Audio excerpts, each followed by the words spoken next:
Hey, everybody, welcome to Locker Room. This is Southland's podcast for men, where we redeem men's conversations and talk about the right things in the right ways. My name is Scott Hatfield. Thanks for checking out the podcast. This podcast is all about creating a culture of godly men that fight for the most important things. And I'm really, really grateful for our guest today. He's a good man, a godly man, a great husband and dad. He's been married to Cheryl for 27 years, which is awesome. They have two children, Ashley and Nathan. Ashley is married to her husband, Andre. They've been married for 3 years. They attend the Georgetown campus. Cheryl and Kevin attend the Nicholasville campus here. They're also pretty excited about their granddaughter. She just turned 2 last week. This is awesome. Her name's Noelle, and they've been a part of our church for over 25 years. They were married here at Southland in the chapel. He's been a part of Fight Club, my group, and he's now been a table leader, and it's fun watching him pour into men. We've been friends now for 2.5 years, and so Locker Room would love for you to welcome Kevin Wirfel. How you doing, buddy? I'm doing all right. I'm not excited about the reason to be here today, yes, but yes, absolutely. Glad that maybe God would find a way to use me and use our story. Yeah, absolutely. So it's good to have you in Locker Room. Today is a tough one, and just giving you a warning up top that this one's about suicide, and the 2 words we're going to unpack are devastating loss. And in preparation for this, you and I have spent a lot of time together and met with you and Cheryl last week to just talk through the direction of today and the purpose of today. And I can't tell you how much I appreciate you coming on today to talk about this. This one is one of those episodes that for our listeners, our audience, I'd love for you to write some things down. I hope that encourages us to just be mindful about the people in our lives that we care about. And so, Locker Room, I'm going to try to do a couple things today. Kevin and I are going to walk through their story with their son, Nathan, who took his life on April 9th, 2021. It's been a little bit over 2.5 years ago, and I want to do a little teaching on the subject in an effort to give us more understanding, even equip us on how to better be informed about this topic. It's a difficult topic. And I know that Kevin and Cheryl's heart is they want to talk about this in an effort to bring hope to those who are wrestling with depression or mental illness or anxiety or even having suicidal thoughts. And we've just been praying that the Holy Spirit would come and comfort those who are going to listen and experience this whenever they experience it. And we're just praying that God would comfort those who have lost people that they care about. And it's a big task that we're aiming at today, so we'll just trust God with the heavy lifting. And so, Kevin, as I said this to you before, if you need to stop, we can stop. If you need a moment, it's no problem. So as we get into this really important topic, I want us to be thinking about our families and our children, our grandchildren. I want us to think about first responders, our policemen and our firemen, every arm of our military. I want to encourage you to be thinking about the people in your life that battle addiction, people that battle PTSD, people that struggle with depression, anxiety, mental illness, any form of abuse. I want you to think about your children and students, this generation, with all that they struggle with social media and bullying, and students that struggle to maybe identify their feelings and know how to put those into words and express them. Or maybe students who've been through a bad breakup, or students who even struggle with same-sex attraction, or those who struggle with gender identity. It's a big topic today. And so before we get into our discussion, Kevin, I want to go ahead and share some resources with our Locker Room audience. These are worth you writing down and jotting them down in your phones. These are some things we're going to put in the show notes, too, so that way you can see them. Here's the first thing. Suicide and Crisis Hotline is the number 988, okay? 988. You should put that in your phone. It's a 24-hour hotline where someone is always available to talk with you or someone that you love. This number is worth you putting in your phone. You never know when you might need it. And here's the second thing. If you're interested in talking with a staff member at our church, you can either go to our staff directory, so that way you can identify a staff member that you might know. You can go to southland.church/staff. You can click on the care staff, fill out a form, basically just saying, hey, I'd love to set up a meeting, talk with somebody. If you're not sure who to reach out to, you don't have to do that. You can just walk into any of our campuses during office hours and ask to speak with any of our pastoral staff. We'd be honored to speak with you and help you in any way that we can. If you've been wrestling with grief due to losing someone in your life, we have a group called Grief Share that currently meets at the Nicholasville and the Richmond campuses. You can go to the group's page and sign up there. And we have lots of different groups at all 5 of our campuses that cover the ground in a lot of different areas. One of those areas is first responders and military. We have that group at Nicholasville. We have war stories groups for veterans and their families at Nicholasville, Lexington, and Richmond campuses. Families that are navigating mental illness, we have that group. We have divorce care at a couple of campuses, widow support groups, locker room groups. Depending on when you listen to this, the directory could change and grow, but it's important that you go check out and find community and support. And you can do that by looking at southland.church/groups. Looking at all the groups here. You can click on the campus of your choice. You can peruse a number of campuses to learn more about that. Here's a couple of books that we recommend for families that have walked through suicide. One of them is called Grieving a Suicide by Albert Y. Hsu. I don't know how to say his last name. And another one is So Much to Live For, How to Provide Help and Hope to Someone Considering Suicide by Dr. Gregory Jantz. Our last resource that I'll share with you up top is Christian counseling. And we are in partnership with a bunch of different Christian counselors in close proximity to all 5 of our campuses. If you've been putting this off or you find yourself in a tough season, you can go to southland.church/help, scroll down and fill out the form, and our staff will get back with you within 24 to 48 hours and connect you with a couple of different Christian counseling options. All of this is confidential. There is no shame in getting help, and you don't have to live on an island. So I'm grateful for our church and the number of great resources that are out there. Just take a step. Whatever step that is, whatever that means for you, whatever you need, man, we are happy to help you in any way that we can. I want to start just with some statistics about suicide that we may or may not know. Worldwide, there is one death by suicide every 40 seconds. Every 40 seconds. In the U.S. alone, there's approximately 105 deaths by suicide every day. Suicide is an epidemic with high school and college-age students. Suicide is the second leading cause of death of 15 to 24-year-olds in the United States. The suicide rate for 15 to 24-year-olds has tripled since the 1950s. Unbelievable. Boys commit suicide at 4 times the rate of girls. Just something to be mindful of. 2/3 of students struggling do not seek treatment. 85% of college students have reported feeling overwhelmed by everything that they needed to do in the last year. A third of U.S. students have had difficult time functioning as a result of depression over the last 12 months. 49.5% of students have reported feelings of hopelessness over the last year.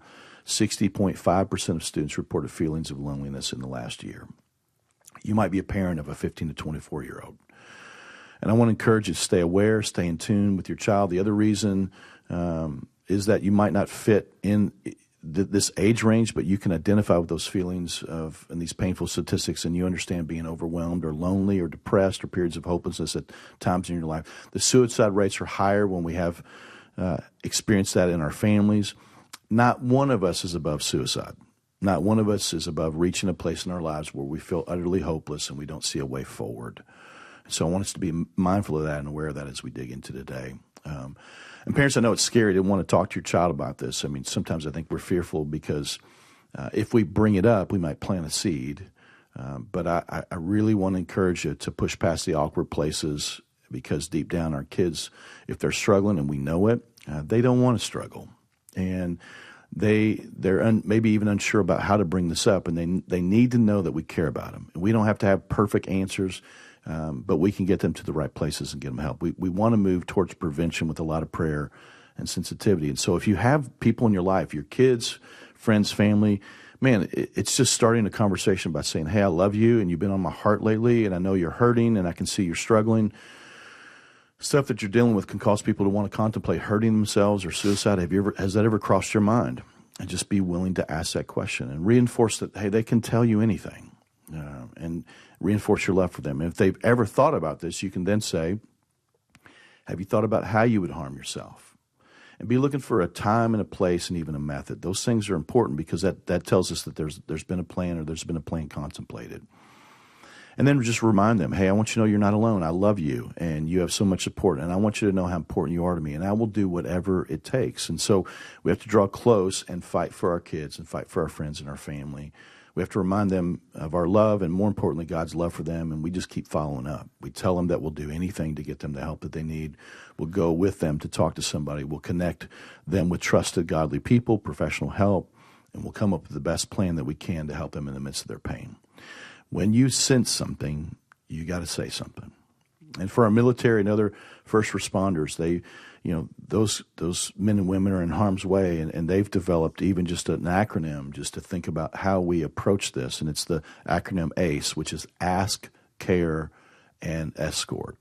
Ask is just when you see some warning signs, you move toward it and you push past the awkward to find out how they're feeling, and do they feel hopeless, or have they given up, or do they have a weapon or some weapon that I can take from them for a little bit?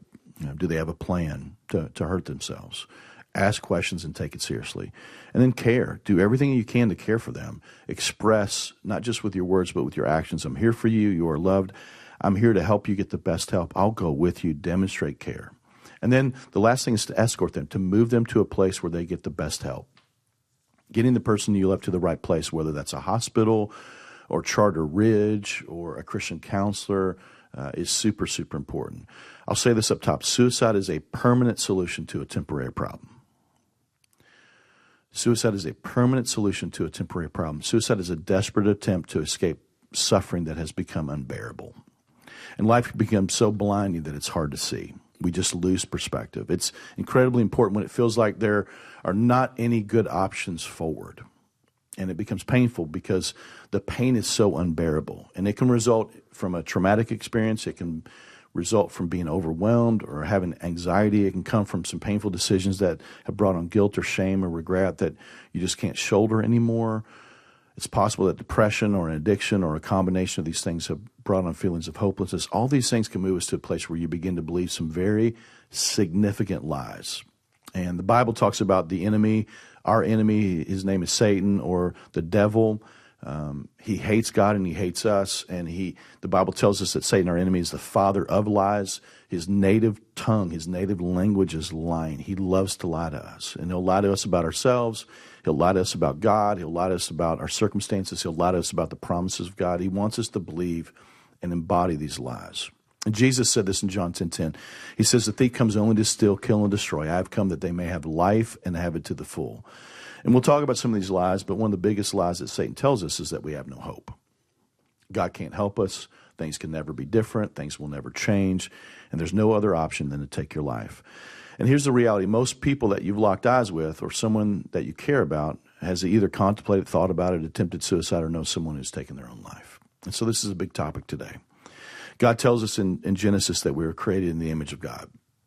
And that term is imago Dei, which means the image of God. On the sixth day, God made men and women, and he made us in his image. We're the only thing made out of all the creation in the image of God. We're his prized possession, which communicates that we were made on purpose and for purpose. It means that every human life has infinite value and worth to God. And just thinking about the bloodstained cross and the empty tomb, that communicates that we're loved deeply and dearly by God. Every person you've locked eyes with matters to God. You and I are worth the life of God's only Son. So, Kevin, let's talk a little bit about your family and your son, Nathan. Tell us a little bit about him. What was he like as a boy? What was he like as a teenager? What was he like growing up? Talk about the stuff that he liked to do. You know, the best way to describe him, he was just a sweet, kind, warm-hearted, loving kid. I know everyone would say that about their children, but he truly was. He was a joy. Yeah. Early years, he immediately loved sports. Yeah. He used to play t-ball. He started when he was 4 years old because he had a late birthday. Okay. He went into coach pitch, player pitch, so he really liked that. He did try some basketball, football, but he just had a love for sports. Yeah. His grandmother used to call him her brown-eyed preacher. Okay. Because, boy, could he talk, and nothing against preachers, but That's okay. And he had a way of talking. And I think I mentioned to you the other day that we joke sometimes too. Maybe he'd be a lawyer. Yeah. Because he had a way articulate of talking to you and convincing you that even though he was asking for something for him, it was in your best interest that he have it. So will you share a couple examples of that? Just some of the things that he would ask you for that it felt like, man, I'm doing you a favor. Yeah. Like, what were some of those things? Just, for example, like when he got old enough to drive, Yeah. If I had a car dad, Mom, think about what you wouldn't have to do. You would not have to pick me up. You would not have to take me to practice. You would not have to do things, right? Or he just always had a way to make it in your best interest that that he got something. So sure. Hey, tell me about you, because you were talking about T-ball, and you told this story about him. Just when he got to base, what he was doing with his hands. Will you talk about that? Sure. So he was at the time, if you're familiar back then, he was a huge fan of Power Rangers. Yes. It was the early 2000s, and he was just a Power Ranger fan. And so when he would get on base, he would stand as he was on a motorcycle, and he'd be revving it up, and he had his foot on the pedal, and when the next player hit the ball, he was off. He was running, and he kept his arms out, and he would run to second that way. That's so funny. We had that on video, and that's just a dear memory of ours. He was just so fun. What were some of the sports that he enjoyed? Even teams, Yeah, football was his favorite. He loved football, and he grew up, and he was probably only about 5 or 6, and he became a Patriots fan, particularly following Tom Brady. So many people ask why, live in Lexington, Kentucky. Why would he like the Patriots? And I think it was just at the time they were the winning team. They started. That's when they started their first dynasty, and Tom Brady came on the scene, and that's what he was watching. And they're awesome. He just became enthralled with them. Not just watching them, but studying them, following them, and everything. He was a huge fan. What other things did he like to do? Where did he spend his time? He loved sports, playing backyard baseball, football with friends and everything, and he loved going to the beach. Him and Ashley loved to play together. We'd go to the beach usually every year. Gotcha. I loved playing in the sand. It was funny as Ashley and Cheryl would like the pool, and me and Nathan would like the ocean and the beach. Funny? Right? We liked the salt water and the waves. But he as he got older, he got in. He liked gaming. So we told him he should go into IT or something. He liked gaming. He also started doing some. And maybe Zach knows I don't this stuff, but I mentioned earlier to you, he got a green screen, and he was doing content creating, posting things on YouTube, different things. Cool. That was like if he would have had his ideal job, that would have been it. So, that's pretty cool. So he was pretty techie, and his bedroom in the basement looked like this facility right here. Is that right? No lie. Just a lot of tech stuff. A lot of stuff. So wow. He was good at it. So, a couple jobs that he had? You mentioned any of those? As he got in high school, started needing to make some money, right? Mom and Dad wanted him to have some accountability. He worked at Malone's. He worked at Outback, and then he started delivering pizzas once he could drive. For Donato's. And then as he got older and in college, he worked for AT&T. Gotcha. And he was their small business expert or whatever for setting up cell phone systems and services. So he really enjoyed that. So. You shared a couple things with me about some of those, just about his integrity, and sometimes in companies like that, or just other companies, sometimes you're upselling people, and just his mindfulness toward people and his love for people. Like you shared some things about with that. Like there would be like older ladies that didn't need some of these other things. So talk about a little bit of that. So, I remember particular one time he came home after a long day at work, and you could tell he was uneasy. And he just wasn't comfortable. And so we were kind of digging it out of him, and he just explained, he's like, people come into our store and we're supposed to be selling these packages.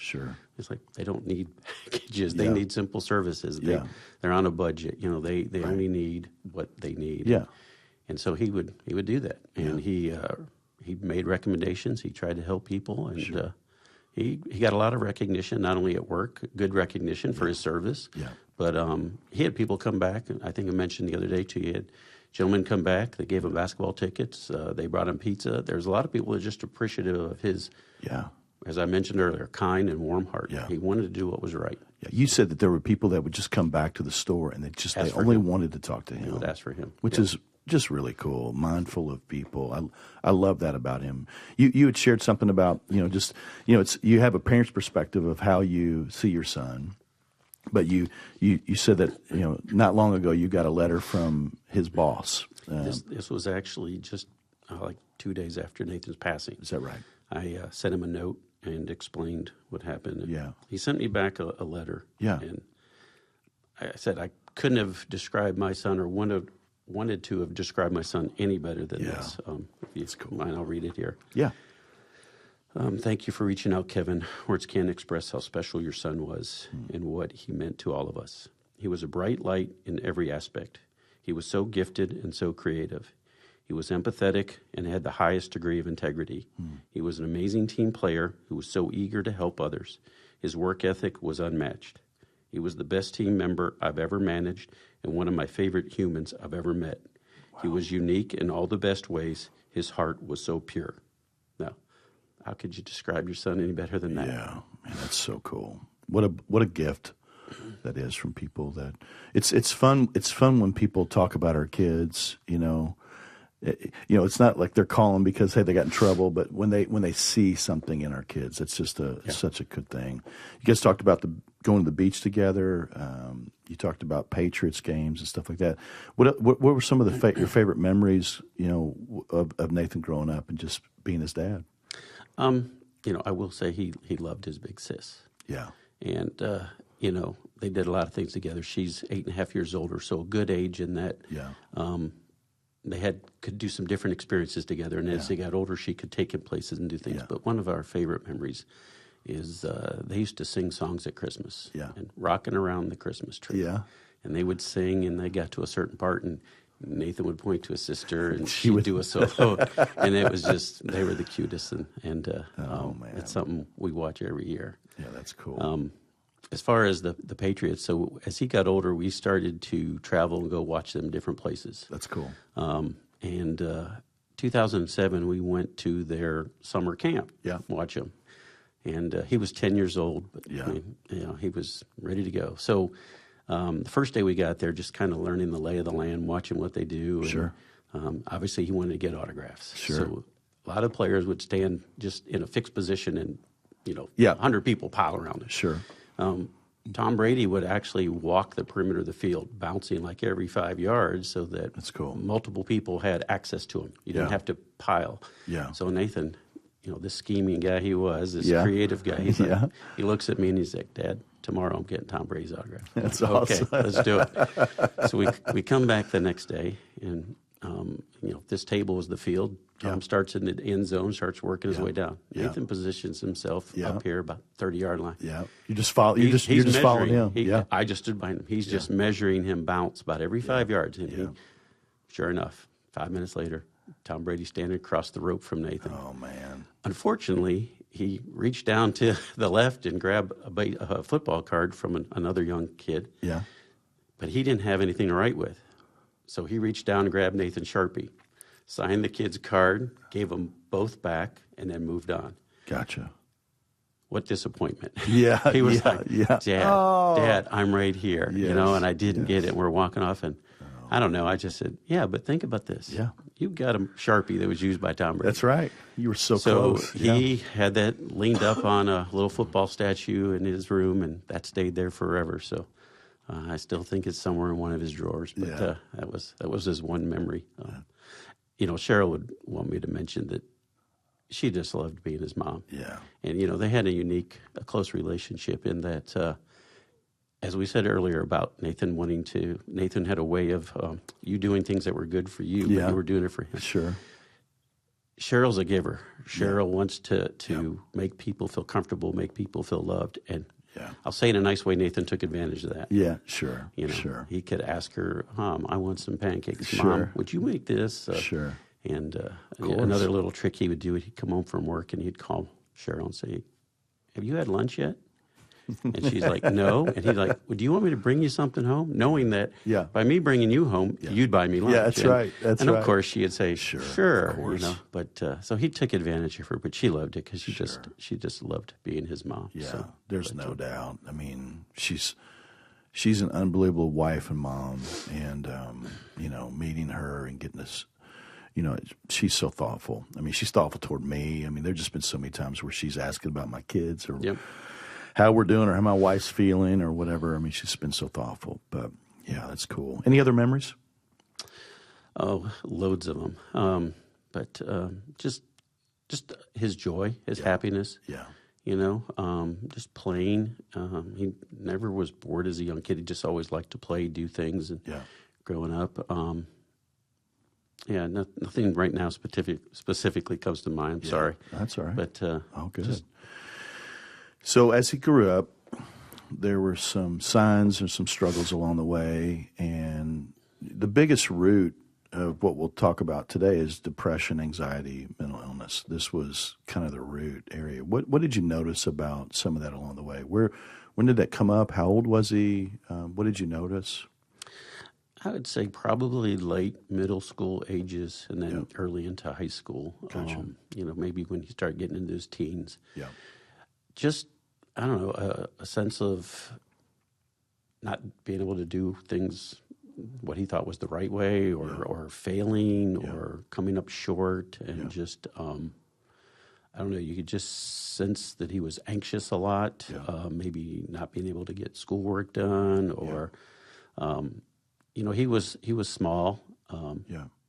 Not that I'm big by no means, but he was small. Yeah. And I think that bothered him because he wasn't able to do certain sports that he wanted to, or wasn't successful with certain sports. Sure.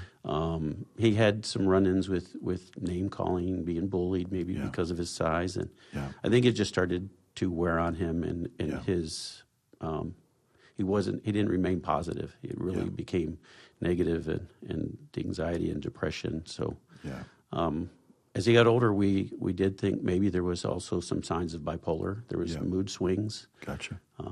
And as he got older too, as young boys can do, he made some bad decisions. And those things then began to root in him guilt and shame. And when you're already struggling with, say, medical conditions or depression, anxiety, and then on top of that, you start piling on things that maybe you've caused and bring on guilt and shame. And I think you used the word earlier, hopeless. And it was just hard. It was hard.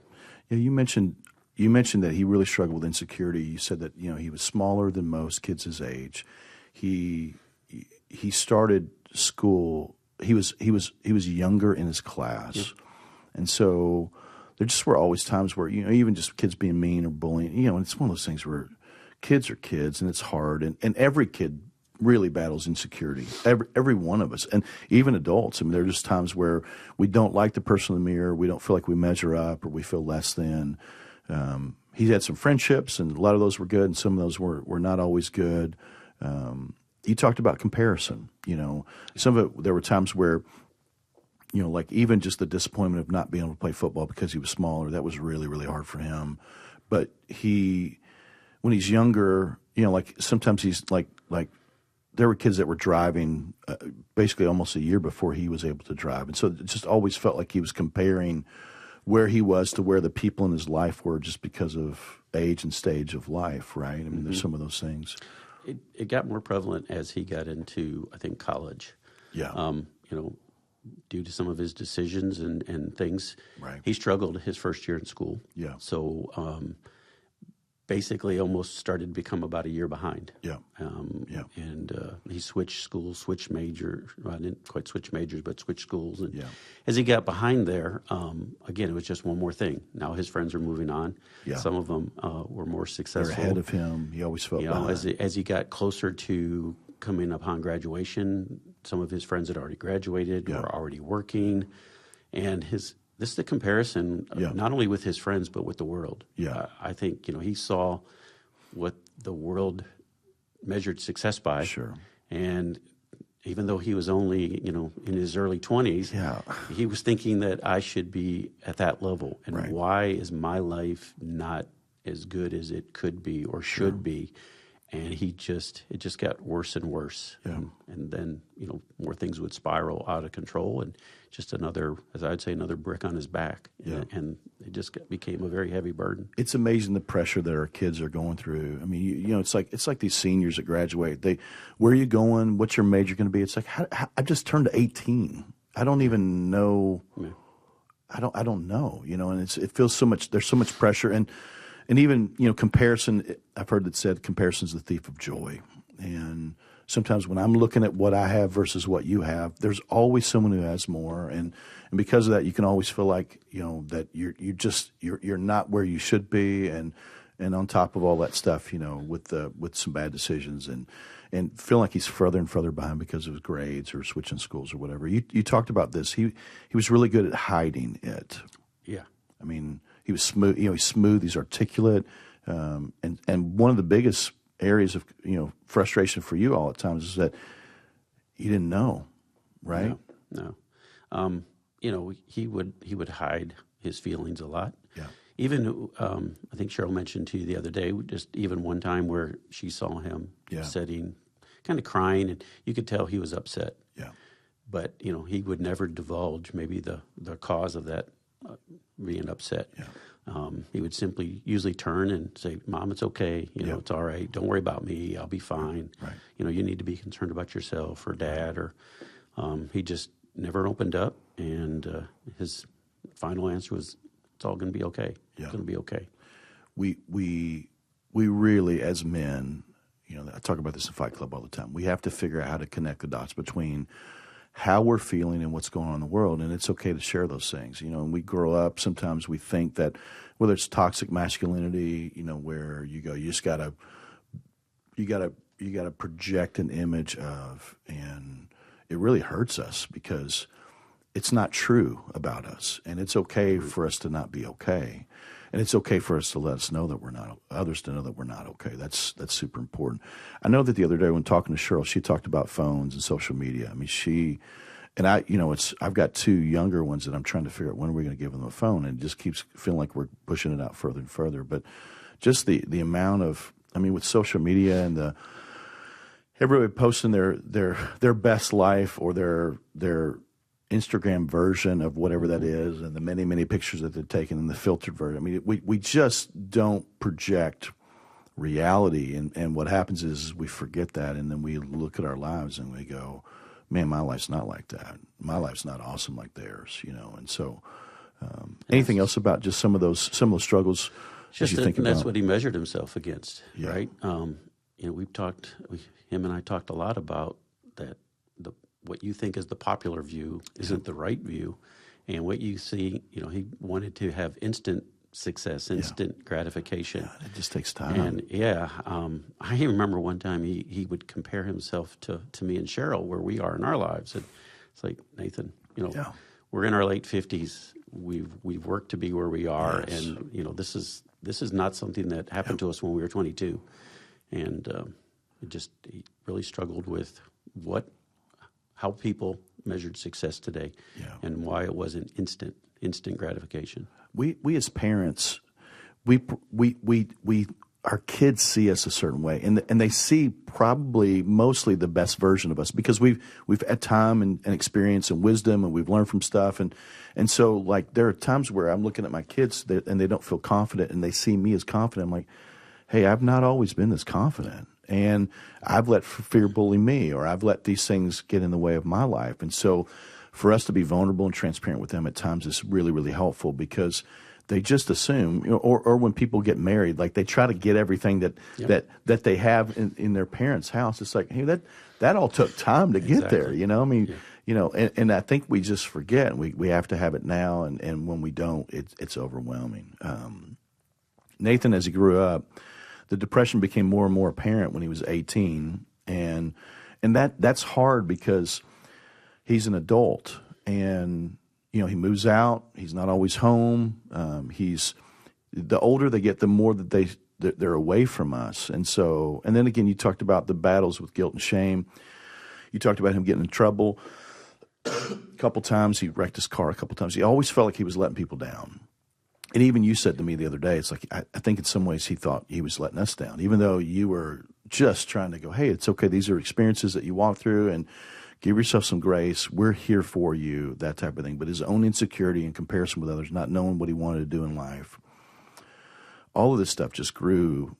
He became so helpless and hopeless that led to the decision to take his life. And here's some signs that I think are important for us to be aware of. When our kids withdraw from family or close friends, be mindful if they've had a really major breakup, been in a relationship for a while, they felt like they were in love with this person, and they thought they were, all these hopes and dreams that you have, and when those things get crushed, it can be really, really difficult. Notice when they lose interest in things that have always been important to them. whether that's sports or friends or church or whatever, video games, whatever. They just don't want to do the things that they have always enjoyed doing. That's a sign. A recent bout of depression or emotional distress or anxiety, any kind of trauma that sometimes people can experience can move on these different thoughts.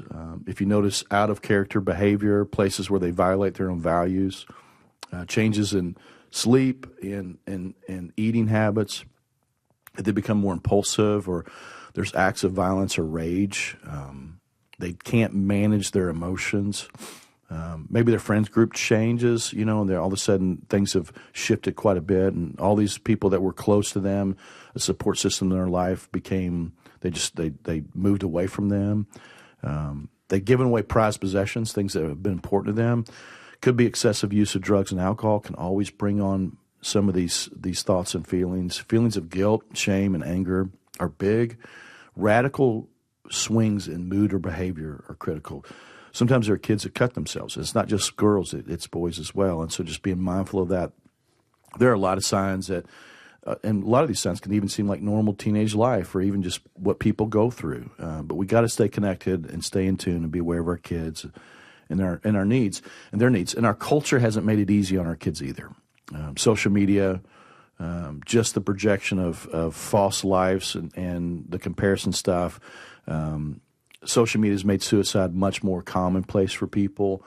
At the state level, laws have been passed, death by dignity, where people with severe illnesses can be approved to purchase medicine where they can go home and take their own life. There are videos online on how to kill yourself.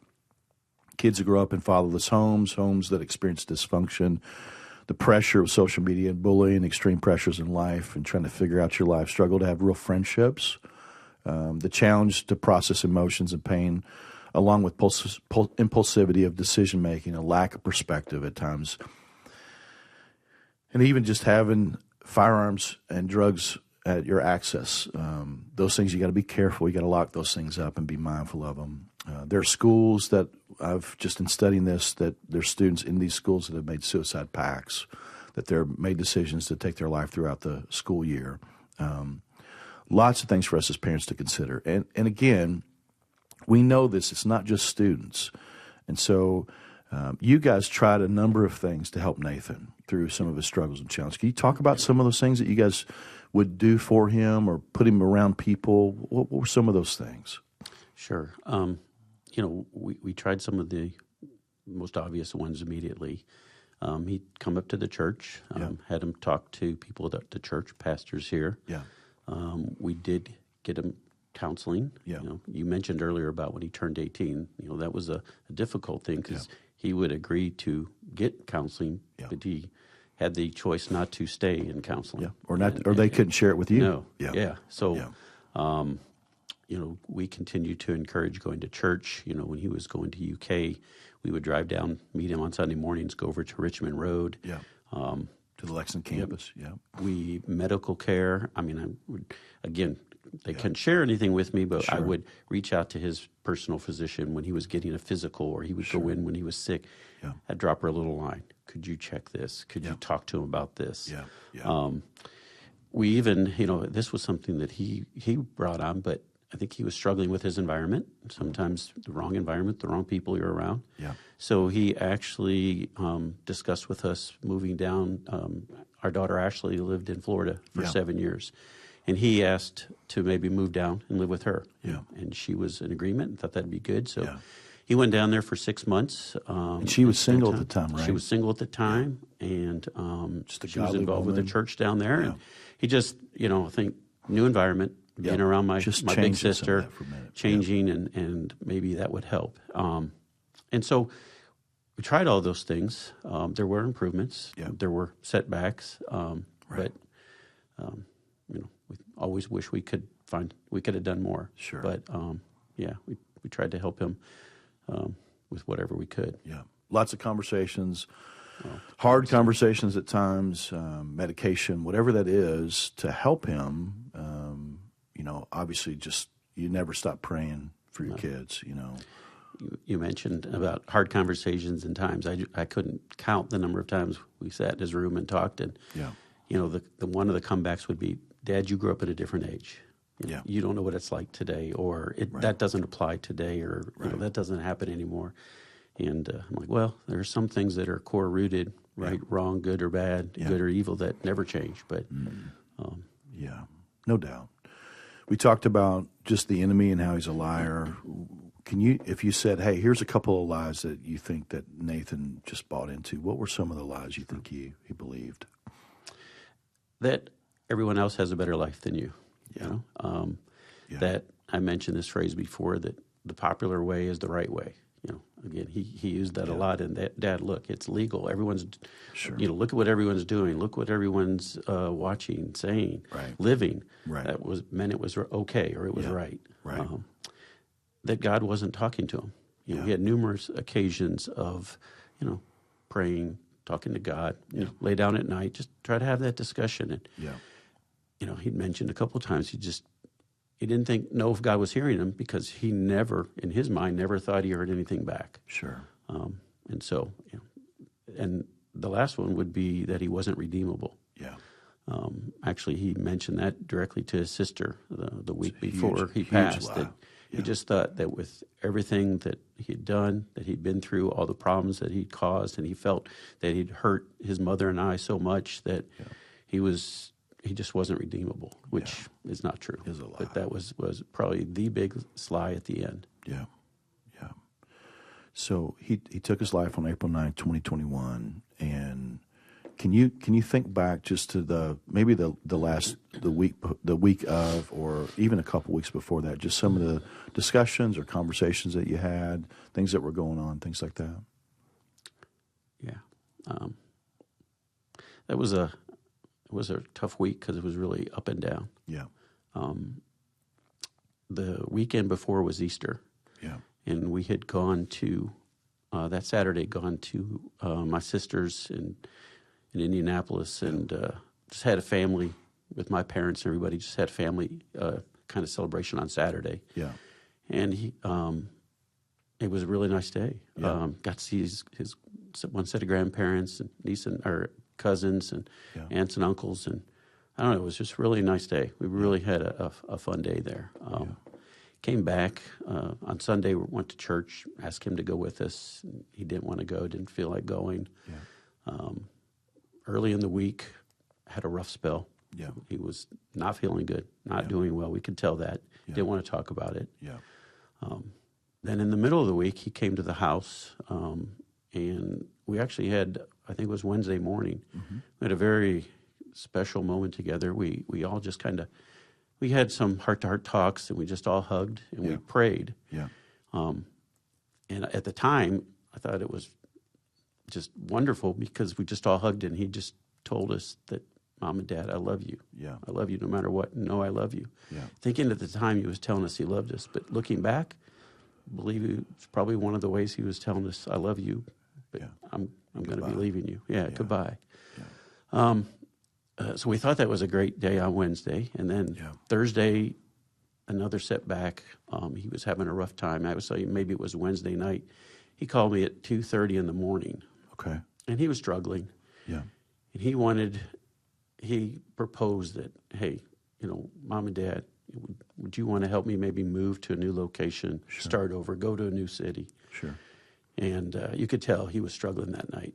Yeah. And kind of drastic, trying to figure out what could he do. And it was like, son, that's not the answer. Right. But we knew that he probably needed him and his roommates maybe were having some issues, and he was struggling, and he needed to. I don't know where he needed to go, but we suggested he come back home. Sure.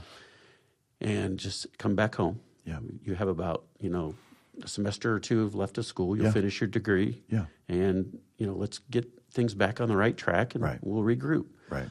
And I think he just felt that was another failure, and that I really don't want to move back home. Yeah. And, I just have no place now to turn. So Thursday was a real rough day. Yeah. The one bright spot, again, it was one of these bittersweet. He had made plans to meet with Spencer Hahn. Yeah. Who was in your, I think, care group here, right? One of our guys on staff. Yeah.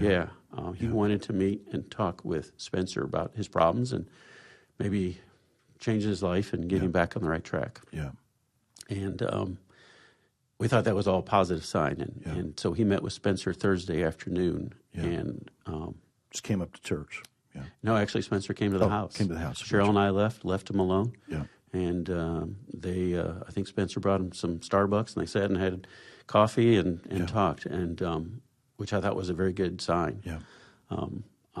Again, I think it was bittersweet. We talked to Spencer after, and again, he can only say so much, but he was like, his son's struggling, he's hurting, but he also admitted that he opened up and that he talked about some of his problems to him, and that on a real positive note, he reaffirmed his belief in God and Jesus and that. And now looking back on it, I'm so glad that happened because, again, it gave us afterwards a sense of assurity that Nathan still believed in God and that he never lost his faith. He just didn't think he was redeemable. He didn't think he was savable. So kind of up and down. And then, of course, came Friday. And What was Friday? Were you working? Were you working from home? Because of Thursday and everything, just his struggles, I was working from home. Okay. He got up in the morning, mid-morning, and he wanted to go across the street, and he wanted to get something to drink or eat, but we had taken his car, so he was living at home, and we didn't want him running off, and so just really concerned for him right there in that moment. And again, this is one of those things we'll maybe talk about later with just guilt and you just never know what if, right? So he wanted us to take him, and we said no because I think he wanted to go over, get some vape, get something to drink, and I was like, no, we're not going to participate in that. Right. Nathan, you want something? We'll make you something. Right. So he actually left and walked, and that was the last time we saw him. He left mid-morning. He, after we thought it was just going across the street, but after about an hour or so not returning home, we just reached out. Cheryl spoke to him. He said he'd be home soon. Everything was okay. Yeah. She reached out to him again before noon, and he's like, she wanted him to come home. He said, well, is it okay with you? And I want to make sure Dad said it's okay. And she said yes, and so I even tried to get a hold of him. And then somewhere before noon, we lost contact. Couldn't reach his phone anymore. And it went on through into the afternoon. We continued to try to reach out. We actually called, the phone service, and they said that his phone had been turned off. They couldn't tell us much other than had not had any incoming or outgoing messages or any data since around noon. So then we started calling friends and roommates, and nobody had talked to him. Nobody had heard from him that afternoon. So we, our minds definitely went in the wrong place. We didn't know what was wrong. What had happened. We had our fears. Yeah, no worries.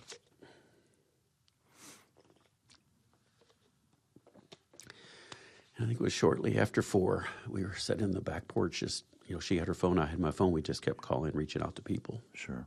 And the doorbell rang. And when we came in through the house into the front entrance, right there in the picture window, was the coroner van. So. Cheryl just immediately fell. She fell to the floor. And going to the front door and meeting with the coroner, I think I was really just kind of in shock. Didn't know what to do, what to say. My wife was laying in there crying. She was a wreck, just lost. And they told me about Nathan. They had his phone and his ID, wallet, so there was no identification or anything needed.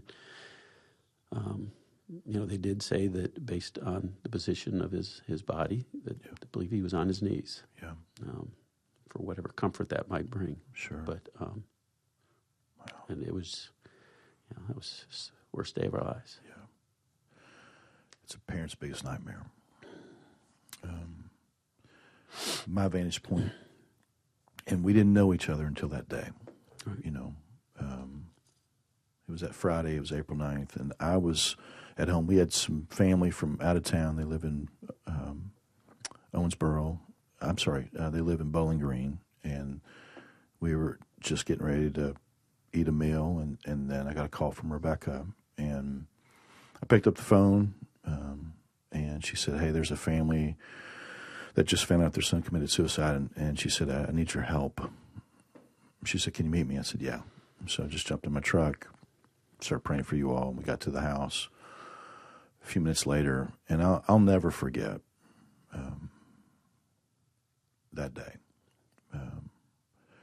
Rebecca and I walked in, and you got some family member there with you all, and I saw you, I hugged you, introduced myself, just shared how deeply sorry I am, and just came into your all's living room, and you both are just devastated. There's no words that I'm going to say or that anybody's going to say that's going to take this away, and so I just started praying, and Cheryl is undone, and rightly so.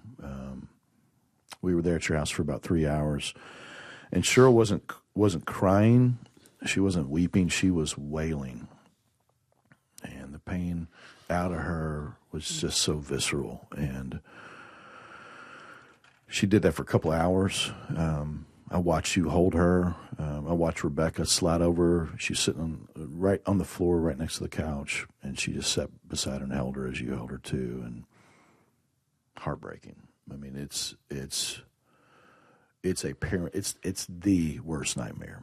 And I'm just looking around your house, and I see all these pictures, and where I'm sitting in the chair, this wall just of all these pictures of your family and Nathan and Ashley and you all through different seasons of their lives. And eventually you and I get to talk a little bit, and you share some of the things that that Nathan had been dealing with, and some of the things that you all try to do, and all that. Do you remember anything about that, or was it just so overwhelming?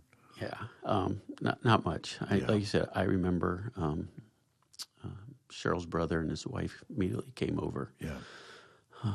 You and Rebecca were there, which we were so grateful for. Yeah. Like I said, I had not met you before, and Yeah. I had only talked to Rebecca on the phone. Yeah. I just remember the love, support, the comfort. But yeah, it was just all fog, a blur. Yeah. That day, that night. We stood in the kitchen, and just wanted you to know that we're here, however we can help. If we can help you with plans, for service, even aftercare. I got to talk to your niece Amanda on Saturday morning, and she'd shared that you all wanted me to do a service, and of course I said yes. And then we started figuring out details, and talked a couple of times. So I could make sure that we did what we needed to do to celebrate his life, and to do it with a lot of sensitivity and help and hope. And I just started praying and preparing. And I've done probably a dozen funerals that are around suicide. And I've done a lot of other hard ones too. And it was a hard day. We did Nathan's service on April 13th at 2:30. Clark Legacy, it was 4 days later. What were those 4 days like between Friday when you initially found out this news? What was that like? Is it all a blur? Yeah, there's a couple of things that stood out. Like I said, our daughter was living in Florida. Yeah. And yeah. First of all, back to that night, that was one hard thing, is how do we tell our daughter? Yeah. She's pregnant at the time. She was pregnant. That's right. Yeah, and worried about her. And so the first thing that, luckily for us, that she had a real good circle, a real good group of friends and spiritual friends that she had down there. So the first thing I did was call her husband. Yeah. And just said, get a hold of her friends. Yeah. And there's 3 or 4 of them that are just super close. They're like sisters. And I was like, bring them over. That's awesome. I don't remember exactly what I said, but I didn't want Ashley to hear it directly and be without alone. having people around her. Yeah. I was worried about her. So, but then waiting, for the service. So back to Ashley, they had to drive up from Florida. Yeah. My son-in-law's parents live in Atlanta, so they use that as a halfway point. Yeah. They got up there Saturday and then finished up here on Sunday. Yeah. We were really concerned. I was concerned about Ashley, and I was concerned about Ashley meeting Cheryl. Yeah. So I met her in the driveway. Yeah. Me and a couple of my nieces. Yeah. Ashley was in shock. Yeah.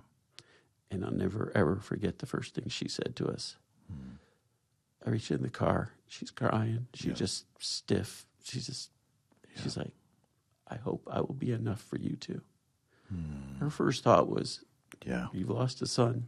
Yeah. Now am I going to be enough for you and Mom? Yeah. I don't remember exactly what I said other than, Ashley, you love you. You don't have to worry about anything. Yeah. You're fine. Yeah. Just hugged her. And it took us a while to get her kind of, she was literally in shock. She was just the whole way from Florida. Yeah. So your biggest fear is now realized, And we had a couple of people with Cheryl, me and a couple of nieces with Ashley, and we kind of kept them apart for a little bit until maybe everyone calmed down just a little bit. Sure. And then we just kind of released them, and they just embraced and hugged. And that was very hard. Yeah. As far as the rest of the 4 days, just the love and support. I'm usually a person that, my wife might disagree, but I try to take care of things. Sure. And I usually don't let anybody do anything for me. Right. I did nothing for 4 days. Yeah. I had friends come from my hometown up Northeast Ohio, immediately just drop everything and come. Sure. Cheryl had friends from out of college friends, high school friends that just immediately came. Yeah. And her family, who was local, came. Yeah. They just took over. Yeah. And I remember, I don't know, I the thoughts that go through your head, why, what if? I just remember them making plans, preparation, asking us questions, making sure that they were doing things that we would want. But it was just kind of a 4-day fog leading up to that. No doubt. I remember getting to Legacy, and I always go in and talk with the staff there just to make sure that they've got the accurate plan for today and that type of thing. And then I saw Amber, and then I got to go in and see you all. And it was early enough where there weren't as many people there yet. But I got to see you, and I got to see your sweet daughter and Andre, and we talked a little bit before the service started. And, you remember me saying this. I don't really remember saying this, but it's the Holy Spirit because I'm not that good. But I remember telling you that God's not going to, He's going to carry us through, and He's not going to waste any of this. And actually, you said that after the service. Is that when I said it? Okay. So that morning, I had a sister and her family come in from out of town, out of state, and they came by the house. Okay. We sat, talked, and prayed. And my nephew, his wife, when she spoke, she just said that nothing is wasted. Yeah. God will find a way to, turn this broken event into something good. Yeah. And it just kind of stuck with me, but I didn't think much about it at the time. Sure. After the service, we went back to my brother-in-law's house and just had kind of a gathering. And I was walking off the porch into the backyard, and you were standing up there talking to someone, and just out of nowhere I heard, nothing's wasted. Yeah. And it was like the second time in the same day that That's funny. Yeah. God just does that. Back to the original part of today, that's why I'm here. Yeah. I prayed. Yeah. Since that day, I've prayed that if this could ever take something bad, turn into something good, then, God, if there's a way, use me. So that phrase has been something I've used over and over for the past couple of years. Yeah, it's amazing. We, right before the service, we prayed together, and then I just watched the room fill up. People, family, friends, Nathan's friends, standing room only in the room. And that outpouring of support was just unbelievable. And Amanda, your niece, she got up and she talked. I think she's from Chicago. Is that where she lives now? She lives there now. Yeah. Okay.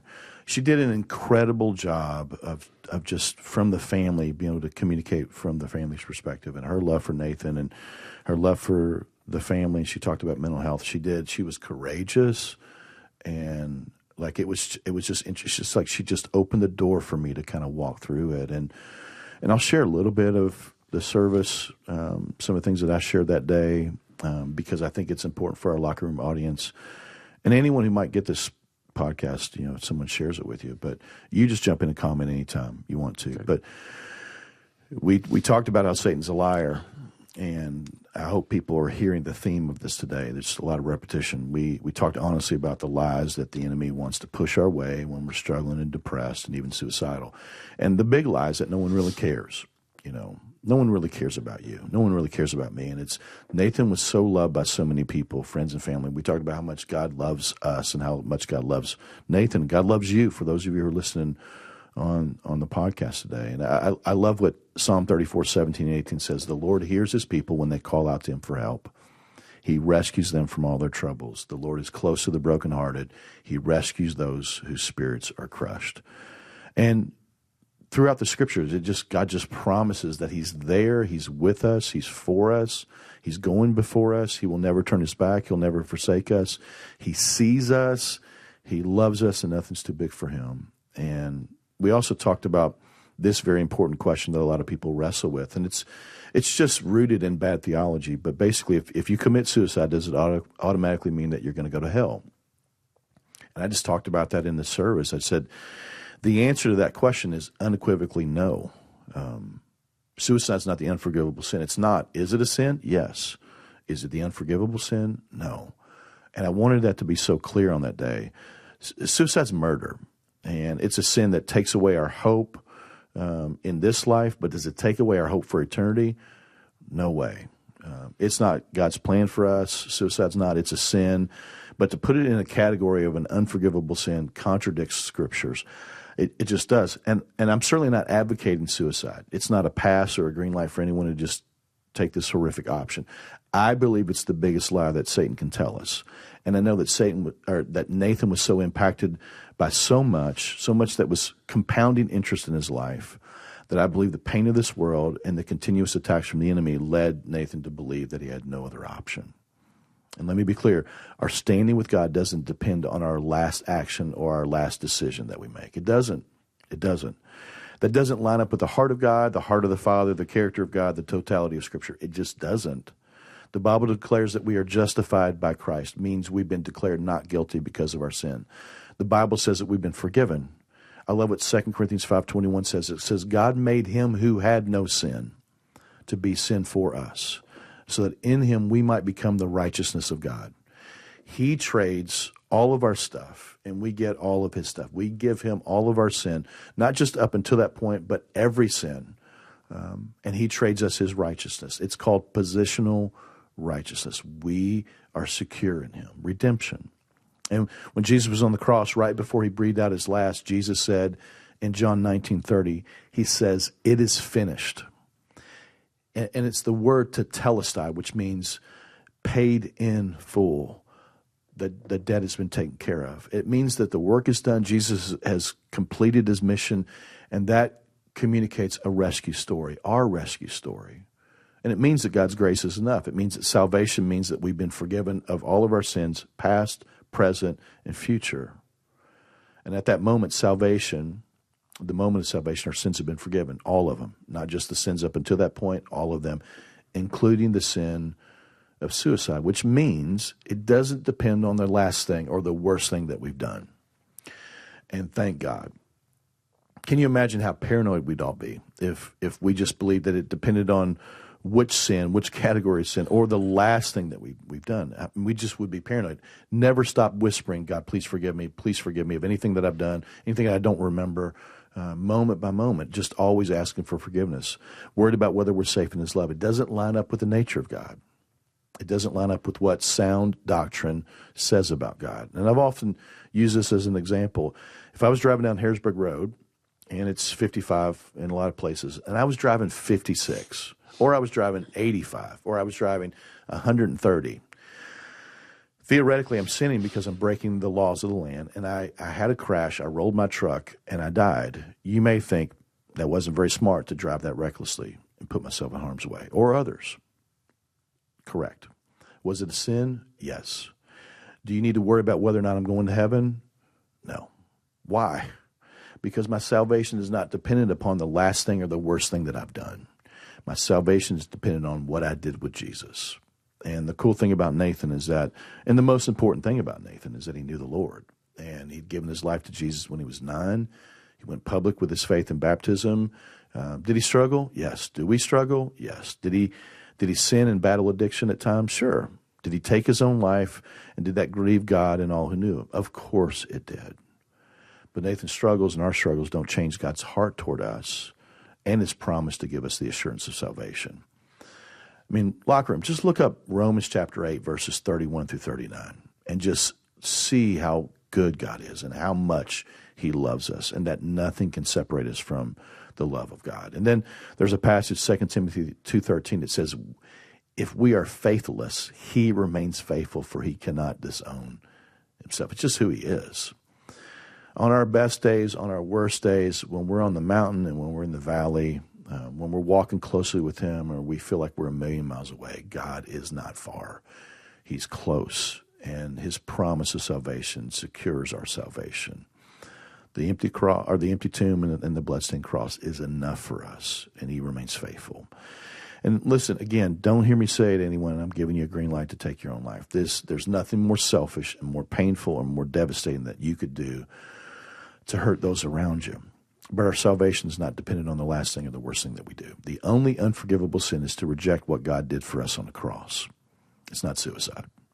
And if we love him, we've given our lives to him, his death on the cross is enough for our sin, and the empty tomb communicates that he's going to be enough for us through any pain, including death. There's nothing that Jesus can't conquer. So anything you want to say about that? No, you mentioned about having to baptize. You know, our daughter reminds us several times, because as parents, you know, we struggle with the guilt, the what if. Sure. Maybe we didn't do something right. And sure. She'll remind us that you did the most important thing. Yeah. That we led Nathan to church, to God. Yeah. Nathan was baptized. He was a believer. Yeah. He announced that several times, even leading right up to his death. Yeah. So yeah. she constantly tells us, Mom and Dad, you did the most important thing. Absolutely. Absolutely. Another lie that the enemy wants us to believe is that suicide will end the pain. This temporary pain, even if it's been for a long season, it's temporary. And suicide really doesn't end the pain. It just transfers the pain onto other people, and people that you care about and people that love you. It doesn't end. It just transfers it to other people and to us even today. And it's, you know, I use it. It's a really painful analogy, but it's like having a grenade and bringing everybody that you care about, everybody that knows you, everybody that loves you close, and then pulling that pin, and everybody gets devastated. It's overwhelmingly devastating. In the service, we played a worship song at the end of Nathan's service, and it's Corey Asbury's song, Reckless Love. And that song was powerful before that day, but it's marked me. And so whenever I hear that song, and I hear that song a lot, I listened to it this morning on the way in, it just speaks so much life and hope and purpose. But I'll just share some of the words. It says, before I spoke a word, you were singing over me. You've been so, so good to me. Before I took a breath, you breathed your life in me. You have been so, so kind to me. And then the chorus, oh, the overwhelming, never-ending, reckless love of God. Oh, it chases me down, fights till I'm found, leaves the 99. I couldn't earn it, and I don't deserve it. Still, you give yourself away. Oh, the overwhelming, never-ending, reckless love of God. And I love even the second verse. It says, when I was your foe, your love still fought for me. You've been so good to me. When I felt no worth, you paid it all for me. You've been so, so kind to me. And I love the end of it where it says, there's no shadow you won't light up, mountain you won't climb up, coming after me. There's no wall you won't kick down, lie you won't tear down coming after me. Why'd you guys choose that song? So when they asked about a song, that immediately came to my mind. Did it? I first heard that song a couple years ago visiting our daughter in Florida. Yeah. They have a great church Yeah. worship down there. And I don't know, it just hit me. As soon as you hear that song. First I heard that song, it just hit me, and it just talks to you about what God is willing to do for you. Yeah. And that you're never too far. That's right. So, that's the phrase of the, overwhelming, never-ending, reckless love. I think a lot about Cheryl, too, because I compare that. That's exactly how a parent loves a child. Yeah. And then, we talk about the lies that our kids believe. Yeah. And then the phrase in there, or the phrase is just that there's no lie he won't tear down, no wall he won't kick down. Yeah. And to me, it's just, man, it's powerful. It's not just a song to sing. He is just telling you that I don't care what's in the way. I love you. Yeah. I'm going to chase you down until you're found, the one of the 99. Yeah. And it always stuck with me. As soon as they asked about a song, I was like, reckless love. I love that. I think of Nathan as the one. Yeah. The one. I leave the 99 to find the one. Yeah. And I've always believed in my heart that God was always going to find him. Yeah. And no matter how far he ran. Yeah. Ties back to the prodigal son and everything else. But there was no doubt for me what song we were going to play. Yeah. Yeah. Well, let me tell you my vantage point. It sabotaged me. Not just the song itself, but seeing you all. I actually mentioned this in a podcast that I had with Vandy, just about the power of worship and what God does through worship. But I didn't mention your all's name, but I remember I'm sitting behind the podium. I'm just sitting there, and we're just listening to the song, and I watch a father and a mother with tears running down their face worship in their deepest, darkest pain. And I watched Cheryl get down on her knees during that song. I watched you with one hand raised and the other hand wrapped around your wife, who has both hands raised. And I'll never ever forget that. That song angered you all in the midst of your worst seasons, I've watched you cling to the hope that we have, God's love, and how recklessly it is for us. And I love that recklessly pursued Nathan, I love that's bigger than our sin, bigger than our struggles, bigger than the lies, bigger than our pain, and bigger than suicide. And when the service was over, you asked me to come over to the house, and I got to see a lot of your friends and family, and it was really beautiful to see how God just comforted you all that day. And you've heard me say this. I've done a lot of really painful services, and sadly, I've done quite a few suicide services, and I'll never forget just how I watched God move in the room with you guys that day. Anything else that you want to share about that day, even just being with family? I would say one thing that sticks with me is, as much as my wife and I were hurting during the service, during the visitation, I really felt I needed to be strong for Nathan's friends. Yeah, because I'm going to tell you, they were hurting. Yeah. There was several young men that were just all out crying. Yeah. And one, it made me feel good that how much they loved Nathan. Absolutely. But two, I can imagine, this whole topic we're talking about with young individuals and what they're going through. And I felt like I needed to comfort them. They were coming to hug me and give me their comfort. And I felt that I really needed to comfort them. And I don't think there's a single one that passed me that I just didn't say, call me anytime. I love you. I'm here. I love you. And it just his friends just stuck out with me a lot. Yeah. So we'll talk about grief and loss. And I gave you guys a couple resources, but grief is so hard, and I think most of us are not really sure how to navigate it. And you could look up and Google the steps of grief, and there's denial and anger and bargaining and depression and acceptance. And I think we dip in and out of those things. Sometimes we circle back, or sometimes we get stuck in those things. And there are healthy and unhealthy ways to grieve, and God wants us to grieve well. And everybody grieves differently, and everybody grieves in different time frames. Even you and Cheryl, even where you are today. Absolutely. And if you're not careful, you can get stuck in grief or allow the enemy to kind of hold you hostage in the grief of your pain. But you can grieve well, but it also doesn't mean just because you grieve well that it goes away. It may get easier over time, but it's not easy. And I remember telling you both, my brother was killed. It's now 20 years. And I remember just watching my parents. And I told you, I love you both, and God loves you, and He's for you, but you're going to limp the rest of the way. And for those of you that are listening today, and you've experienced the pain of this, you understand what it means to limp the rest of the way. You just will. And I watched my parents grieve. I watched other parents grieve the loss of their children or their loved ones. God provides comfort and healing, but the pain never really fully goes away this side of heaven. And so, Kevin, do you mind talking about just some of the process of grief that you all try to navigate together? Just what did that look like for you guys?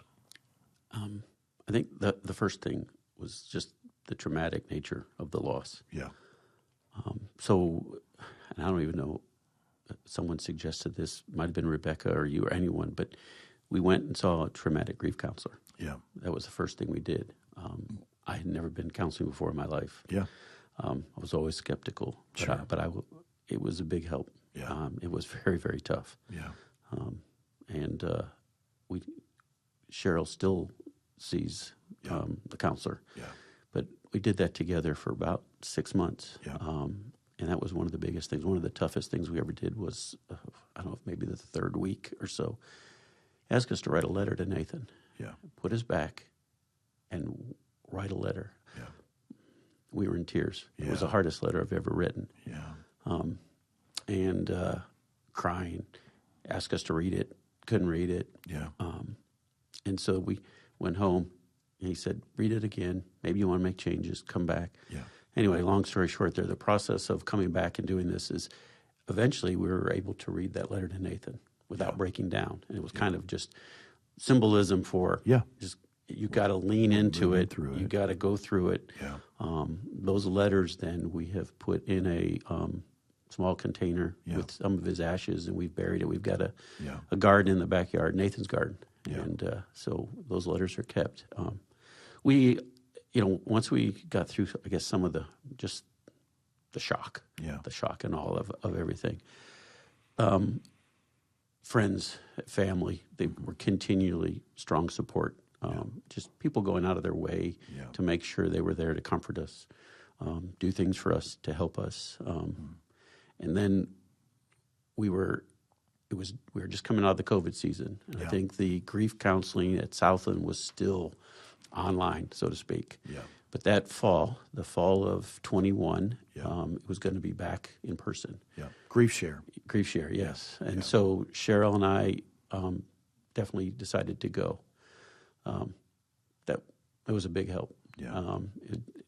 Definitely something that I would recommend. So I think kind of the progression of going through the trauma first and then starting to lean into the grief share and going through that process.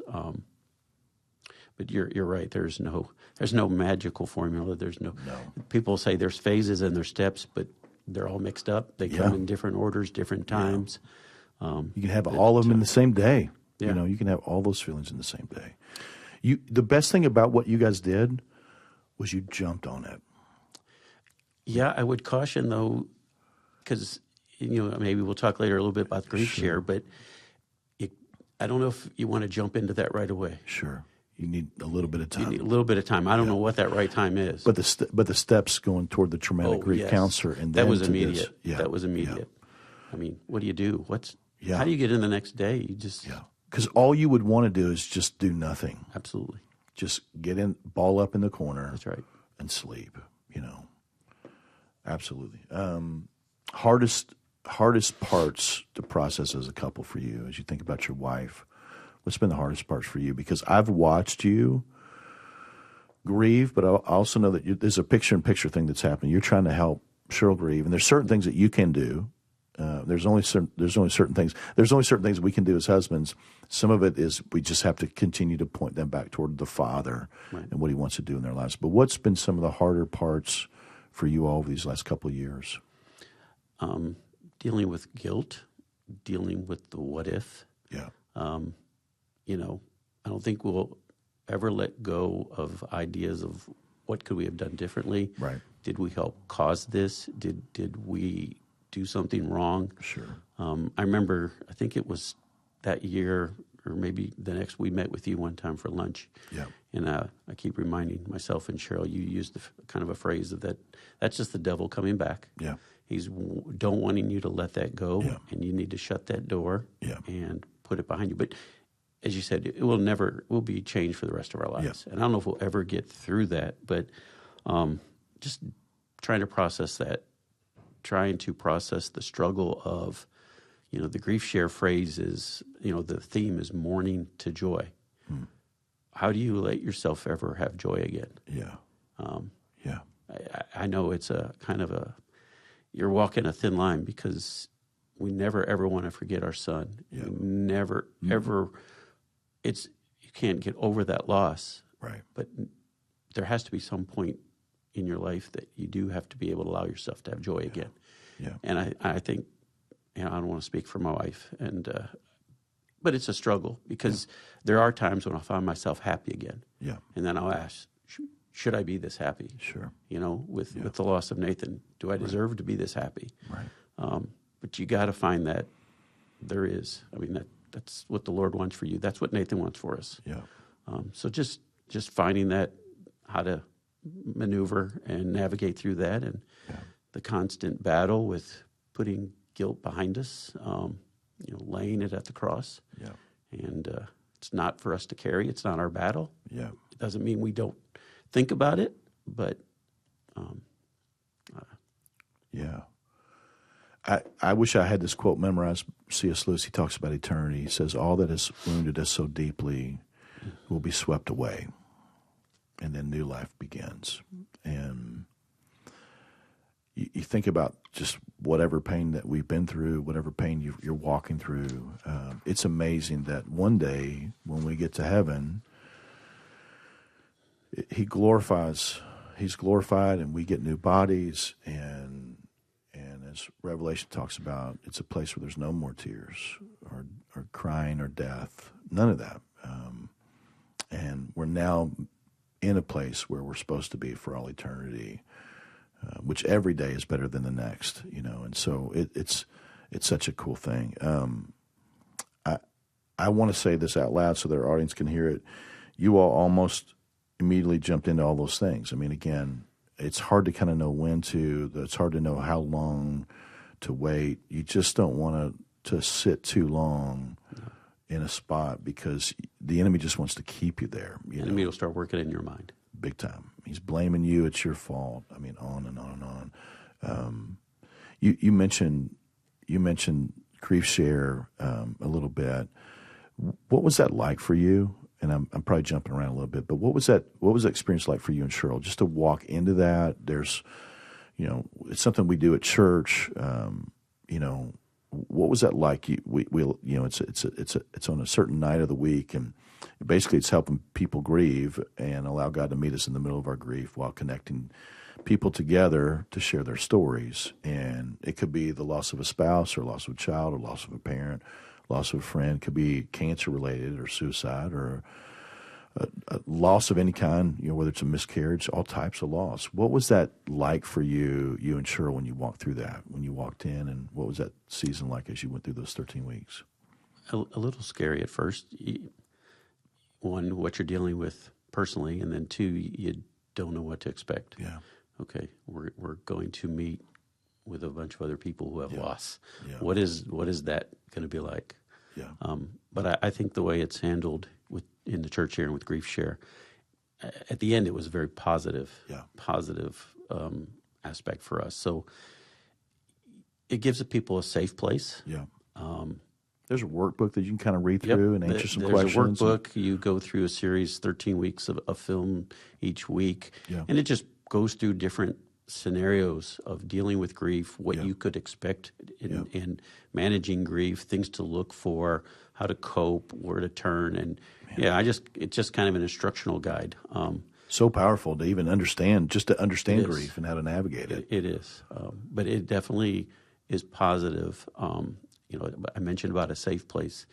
One of the things I think that people struggle with is when you're out in public. Yeah. Nobody knows what to say to you. Yeah. Or nobody knows, you don't know what to do or somebody might say something, and particularly in our case with suicide, you're like, you don't know what it's like. Yeah. But actually in Grief Share, that's the common thread. Yeah. Everybody has lost somebody. Yeah. You said it could be a sibling, it could be a parent, it could be a spouse, it could be a child, but the loss is common. Yeah. And so you really feel safe. And then it's a great place to begin to open up and to talk and share. We finished that first semester, as we were participants, that first week, probably nobody spoke. Yeah. And by the end, we actually had a party to finish the celebration. Yeah. And you would have never. We do it the same night as divorce care, and I bet if you went and asked them and solicited, say, "What do you think that is over there?" None of them would have said that was grief share. Sure. But it's just amazing to watch people go through. And the theme "Mourning to Joy." It is a journey. Yeah. And it's just amazing to watch what people go through, and it can be very beneficial. It's so good. So you went from being a participant, and Michael Mayu, I guess, just in his leading from the Lord, said, "Hey, would you be interested in being a table leader, facilitating some discussion?" What was that like for you, and what were some of the blessings in just getting to minister out of your own pain and through Nathan's story? And what was that like? It was a blessing. I'll go back to, again, like what I said about being here. It goes back to that common thread of how can you use me? Yeah. I've said this a lot. We'll talk Fight Club maybe here in a little bit, but I was a passive Christian. Yeah. I've been a Christian all my life, and I think a strong person of faith and belief, but I was passive. Yeah. And so, this has really just started to turn me around. But after going through the Grief Share and seeing what people are dealing with and what I've dealt with, I just, I think in conversations with my wife, it was like, if I can be helpful somehow, use me. And as you mentioned, Michael gives me a call, or he say, "Hey, so would you be interested?" So between services one Sunday, I went and talked to him, and I said, "You know what? I don't know if I'm any good. I don't know what to do, but you need somebody. Sure. I can't sit and say, God, I want to serve, and then when the opportunity comes, say no." So I served for the next year and a half, 3 different classes, and wow, it's now I think of it as a wonderful blessing. It's difficult. Yeah, sure. It's difficult, night after night or week after week. You're dealing with the topic of loss, of death, and all kinds of loss in the room, right? I mean, not just suicide, some suicide, but lots of different things, right? And they all have their different stories. I mean, we would have a semester that would be very heavy laden with children. Yeah.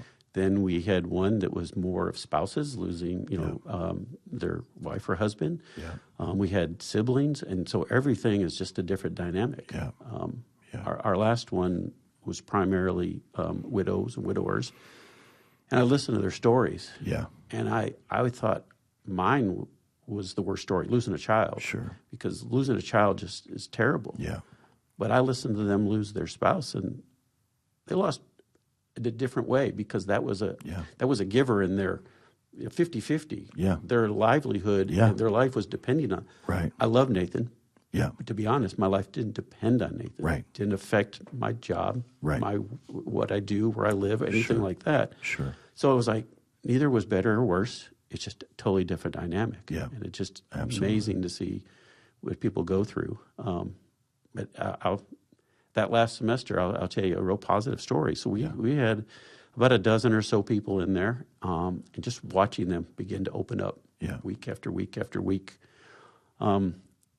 Somehow, one of the ladies mentioned that she used to always go to a particular place to eat with her husband. Yeah. Now that he's no longer there, she went by herself. Yeah. And someone said, I'll go next time.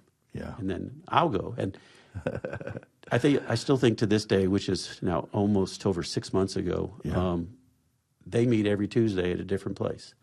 Awesome. Sometimes 5 people, sometimes 10 people, but you know what? They just built a camaraderie, a support system. And it truly does help. We need each other. And it's amazing to watch the transformation of individuals. We need each other. Yeah. I skipped down. I want to go back to this because I know how important music's been to you, and you were sharing with me the other day. There's been 4 songs. Talk about just those 4 songs and what when they've spoken, why that song specifically spoken to you, and just mention them and who it is that performs those songs. Okay. So, after the loss of Nathan, it just really, really hard struggle, just getting through days. And I travel occasionally for work, and one day I was just channel surfing, and this phrase came on, and this song, and I started listening a little bit, and I heard the phrase "Hold on to me." Yeah, I did not hear the whole song, but nowadays all you do is Google it, and boom, that's right. it came up. Yeah, I listened to it. It's by Lauren Daigle. "Hold on to me." I think most people might know what it is. She's so good. These songs came to me as a way of God talking to me, helping me process the loss of Nathan. And that song spoke to me as that was Nathan talking to God. Yeah. Hold on to me. Yeah. Even when I'm closing the doors that you're opening for me, even when I don't feel worthy, even when I don't feel that I'm loved, or when it's too dark for me to see. Yeah. And I just felt that I listened to it over and over. And I just felt, in a way, good that Nathan was calling out to God. Sure. He was lost. He was broken. Right. But no matter what, he wanted God to hold on to him. Yeah. So some time went by, and I just said, well, wonder what the next song is. Yeah. So I pull up Lauren Daigle playlist. Sure. And I click on Rescue. That was probably more powerful than the first because it's God, I will send an army to find you. Yeah. But it starts off by saying, I hear your SOS. Yeah. And there's a phrase in there that as I know that you have no breath left. And I just felt it was at the end for Nathan. But God was letting him know, or let me know, that he was going to rescue him. Yeah. And that the darkest night, the hardest fight, he would send his army. Yeah. No matter, there was no distance too far to travel, and that he would rescue him. And kind of put those 2 songs together, and I don't know if it comforted me, but it gave me some sense that God would talk to me. Yeah, perspective that Nathan wanted God. God wanted Nathan. Yeah. He brought him home. Yeah. Now, we've talked, my wife and I, my daughter and I, why, why didn't God just save him instead? Yeah. But, he probably saved him several times before. Yeah. But that question will never be answered, at least not here on earth for me. No. Right. So, but I felt that Nathan reached out to God. God reached out to him. And I don't know, those songs they make me cry every time I listen to them. So, What about the one Casting Crown song? Time went on a little bit. You're still struggling. What do I do next? And how do I get through the day? And I heard this song, Scars in Heaven. And, it starts off by saying, if I only knew, if I had another day, what I would do, what I'd say, Yeah. But in it just talks that the only scars in heaven are on the hands that hold you now.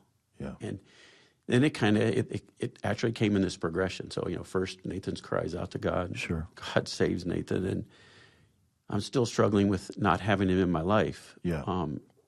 But it gave me some piece of, your son's whole now. Yeah. He's joyful. Yeah. What do they say when you're in heaven? You're the best part of yourself. That's your best version of yourself. Yeah. And so Nathan's there. He's happy. And I need to find a way to move forward. Yeah. In Grief Share, we talk about the phrases move on and move forward. Yeah. Move on, I think, sometimes implies forgetting. Yeah. Right. Move forward. You don't leave what's behind. That's right. You just keep going. Yes. In the next direction. Yes. So I needed something to help me move forward, and just thinking that Nathan is perfect in heaven. He's Yeah. he's in Jesus' hands, and Yeah. he doesn't have scars anymore. All those feelings of hopelessness Yeah. and not measuring up and anxiety and depression and pain, they're not there. Yeah. The only person that has scars is Jesus' hands, Yeah. and he's holding Nathan. And so, again, these things just came in this order over probably a period of a year. Yeah. And then, so now I've reflected on the loss, and I'm Yeah. kind of not content, but I'm moving forward with Nathan in heaven. And Yeah. what's next? Yeah. So I hear the song, The Commission by Cain. Yeah. So not knowing really what the commission was, I listened, and it's pretty clear. Yeah. We have a purpose. Yeah. And, it sums up by saying, Jesus speaking, I'm going to heaven now, but you will join me later. But before you go, you got to go tell the world about me. Yeah. And, Cheryl will get mad. He's mentioned this, but I've tried to use that as a persuasion to her that at some point she needs to still continue with life here. Yeah. That's right. Because no matter what, God has a plan, Yeah. and she has a purpose That's right. in that. And so that kind of ties back to me doing, the Grief Share Yeah. Fight Club Yeah. here, Yeah. because, like I mentioned, I was a passive Christian, and I don't know what I need to do, but Yeah. I know that if someone asks me, I better step up and do it. And so that song just said, okay, Kevin, you've lost your son, but don't worry, Yeah. he's fine. He's in heaven. You'll see him again someday. Yeah. Now you have to find out what's for you, the Yeah. rest. And biggest message is I need to find a way to speak openly and share, Jesus and what he's done in my life. Help people know the love of God. So those 4 songs, for me, sum it up. It was like a walking path. Buddy, when you started saying that the other day, I was like, we got to talk about this because it's so good. It's so powerful the way that God uses music to minister to us. Sometimes there aren't better words than what you see in some of these songs, and man, it's so powerful. But 2 verses of scripture, Romans 8:28. We know that in all things God works for the good of those who love Him, have been called according to His purpose. And then 2 Corinthians 1:3-5. This is a big one. Praise be to the God and Father of our Lord Jesus Christ, the Father of compassion and the God of all comfort, who comforts us in our struggles, in our troubles, so that we can comfort those in any troubles with the comfort that we ourselves receive from God.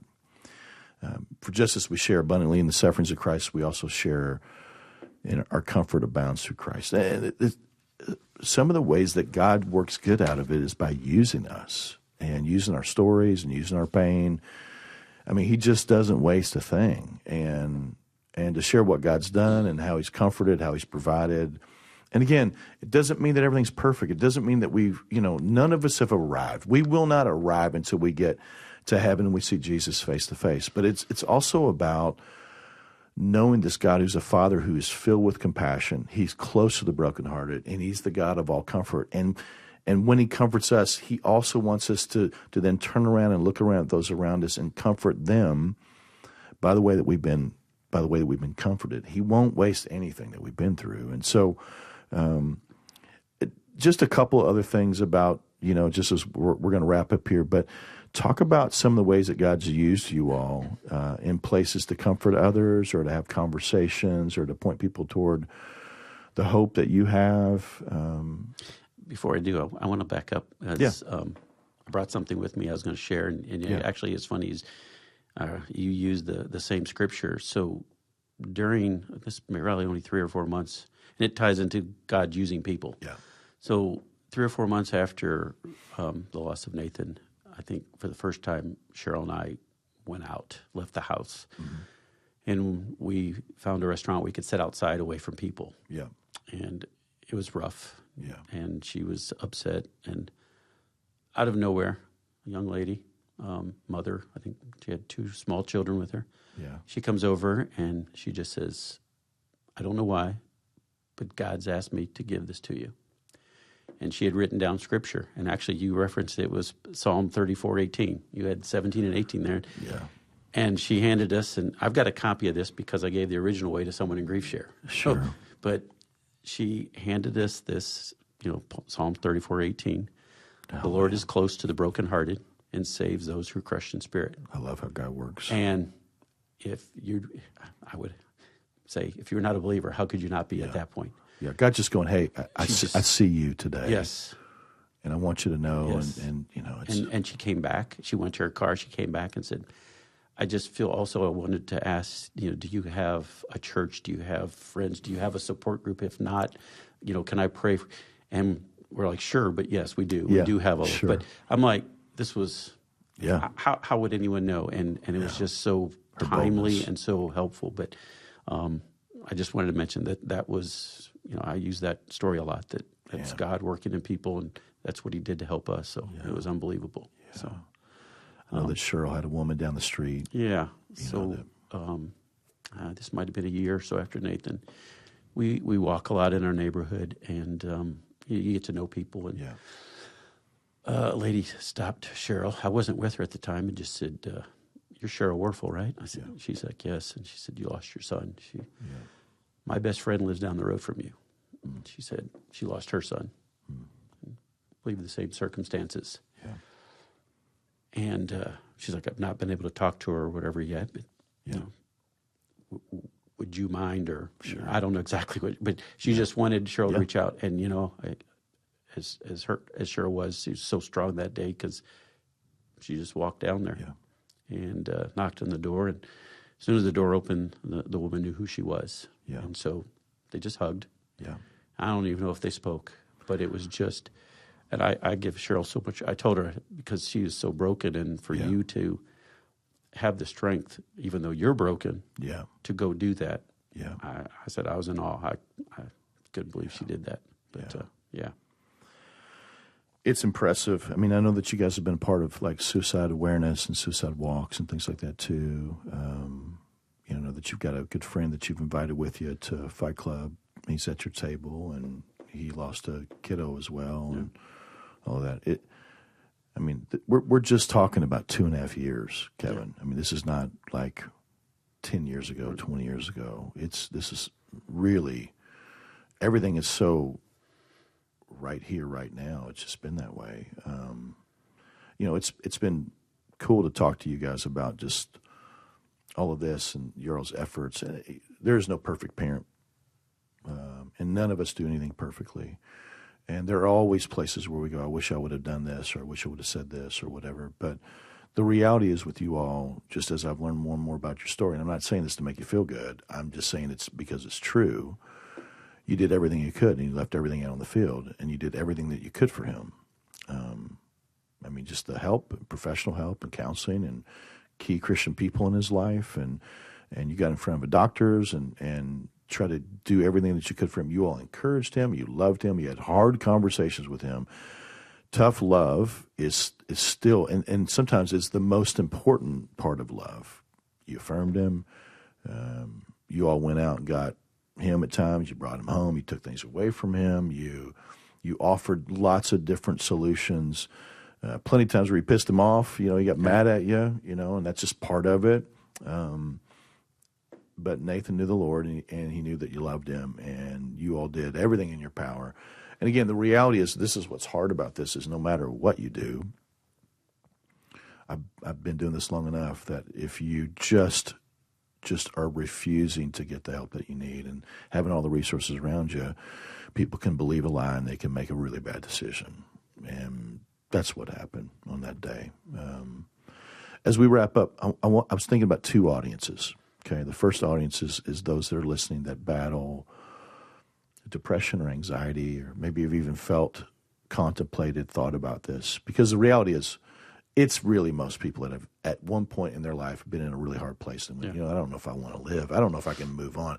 Maybe it would be better without me. What would you and Cheryl share with them about that? Yeah, I make sure I say the right words here. First of all, it's never hopeless. Yeah. You've never, whether it be problems or falling away from the Lord, you're never too far. Yeah. There's a song that says, "How far does your love reach?" And it says, "Well, how far can you run?" Right? Yeah. It doesn't matter how far you run; Yeah. I can reach further. So that's good. There has to be you have to have some deep understanding or belief and faith that God can save you no matter what. Yeah. As you said, you're not based on your worst or your last event. You're not. Thank God. Just have hope, and don't be afraid to open up. Yeah. You got to find someone, Yeah. whether it be a parent, a coach, anyone, a friend. You got to open up to someone and don't keep it inside. Yeah. It'll just stir and stew, and it'll just grow. The drastic thing that you should do is reach out to for somebody for help. Yeah. Go, hey, I'm not good. I'm not well. I need, even if you don't know the words, hey, I just need help. I'm in a bad place right now. And even if it means that you've got to reach out to somebody you don't know, or you need to pop up to our church and talk to somebody, we will help you. We will, and whatever you're going through, it doesn't mean that it doesn't mean you're going to always go through that. These feelings are fleeting and temporary, even though they can feel really long and heavy. I love that you said this. You made the statement, Jesus is the only one who can save anyone, and that's why we need him. And maybe you've never investigated that. We'd love to talk to you about what that means to follow him and let God do what only he can do in our lives, and to lean on him and to reach out to God's people. That's super important. And here's the deal. Well, as we think about those second audience, those who have experienced the loss of suicide or just painful loss, what would you say to those families, those people? There is joy in the future. Yeah. Don't know when it will come. Get help. Yeah. Like I said, Grief Share was a great experience for us. You've listed many other top or tools they can use, but lean into it. Yeah. You can't hold it in. You can't hold it against yourself. We talked about the guilt, the what ifs, but lean into it. Seek assistance. Know that, and lean on God. Yeah. I don't know how anyone would get through any of this if it wasn't for God. Yeah. Not only did God help me get through it, but my relationship with him is now stronger. Yeah. There's a lot more I got to do now, but it's stronger than it's ever been. Sure. Yeah. No, you've got an amazing family. God's got you, and it's been super important. I reached out to Daniel Mercer, who's a staff member here. He lost his brother to suicide, and he just shared some good advice for me. He said he talked about the importance of the gift of presence. And you talked about those people that came down or came and sat or came by, brought food, whatever. He said after losing his brothers, he had friends that just came and sat with him. They didn't say anything. And Rick Warren says sometimes the deeper the pain, the less you say. Because what can you say, But he also talked about just how people were just there so many times, just different times where there were phone calls or texts or encouragement or prayers or a card he'd get in the mail, or even times someone would just show up with his favorite Starbucks drink. He talked about the importance of community.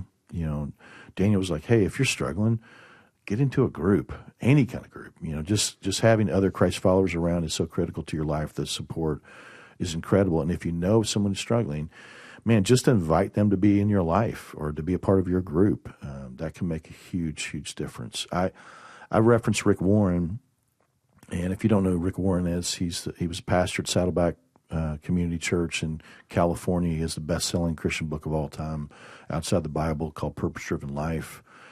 And he lost his son a bunch of years ago, Matthew, to suicide. And he has a number of videos and sermons on this, and we've added a link in the show notes. There's two different videos. There's one where there's just a video that Rick is sitting down and he's being interviewed, and he's talking about that day, kind of what you walked through, Kevin, and you and Cheryl. But the day he lost his son and just what they've walked through and how important community's been. And then there's another video in the show notes that just Rick Warren is just speaking to anyone who's wrestling with suicide. And, man, if you've listened to this, you've walked all the way through this episode, do yourself a favor and check out these two videos. They just may be videos that you need to share. They may have been exactly what you needed to hear that day. And again, if you're struggling with depression, suicidal thoughts, or feel stuck right now, the drastic thing that you can do is reach out for help. Reach out to a church or our church. We have a lot of resources. We'd be honored to come alongside you, help you and your family. We've got staff that would be willing to sit down with you, groups for veterans and first responders and mental health groups and Grief Share and a bunch of other resources like Christian counseling. We care about you. And Kevin, man, I cannot thank you for coming on. enough for what you've done. Grateful for you and Cheryl. This has been a really tough season for your family, and I have no doubt that God's going to use today to equip families and spouses and friends and anyone who's in a really hard season right now. I just, just pointing a big light toward Jesus and the hope that's available. I can't thank you enough for just your transparency today, and grateful. I love to do things that matter and are going to be redemptive, and this will be very, very redemptive. God will use this in a lot of different ways. And so, Kevin, if someone reaches out through the website, is it okay for me to connect them with you? Is that all right? Yes, absolutely. Okay. Yeah. All right, man. Thanks for being on. Love you. Love your family. Thank you. Yeah. Thank you for everything that you and Southland have done for us. Yeah, I'm grateful. I'm so grateful that Rebecca called me that day, and I love who she is, and she's a great resource too. But man, it's crazy how God puts people together. But I'm really grateful. It's been fun for my girls to come over, even just to drop by and drop some flowers by, or write little notes, or just to see your dogs and that type of thing. But man, we love you all. So, 2 words: devastating loss. If this podcast has encouraged you, I'd love to hear from you. This is a big topic today, and in light of the fact that this is going to be out right before Thanksgiving, and these next 3 months are really, really hard for people. I'd love for you just to really embrace this and share it with people that you know. And here's the deal: if you'd like to share your appreciation for Kevin and Cheryl, you want to encourage them, or just let them know you're praying for them, or you'd be interested in talking with them, send us an email at lockerroom@southland.church. If you're wrestling with Christianity, would like to become a Christ follower, or just need help figuring out whatever your next step is, whether it's something around this topic or something else, again, shoot us an email at lockerroom@southland.church. And as always, if this podcast has encouraged you, and I hope it has, share it with a friend. Men, get after it, go lead, and fight for the most important things. And we'll catch you next time on Locker Room.